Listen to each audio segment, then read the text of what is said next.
Malapit na palang eleksyon sa barangay. Marami na naman tayo makakasalubong na tao na bigla ka na lang ngingitian kapag nakita ka sa daanan. Yung suplado at hindi mo malapitan yung may problema ka. Tapos ngayon, sila na yung unang maglalambing sa'yo at babatiin ka. Wow! Plastic ang ugali. Oh no! Tatakbo ka ulit ng pagkakapitan at konsehal ng barangay nyo. Wow! Tapos wala naman kayong magandang nagawang proyekto sa barangay nyo. Mahiya naman kayo. Tapos magtatanong kayo kung ilang buntante sa isang bahay.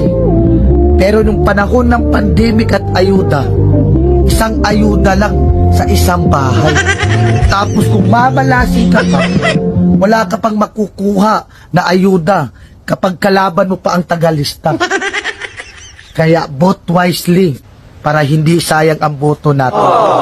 Tandaan nyo, sa ating boto, nakasalalay ang panalo ng isang kandidato. Wow! Kung may magtatangka sa'yo magbigay ng pera, sabihin mo, minimum 1,000. Aba, sa mahal na bilihin ngayon at bigas, hindi kasya yung 300.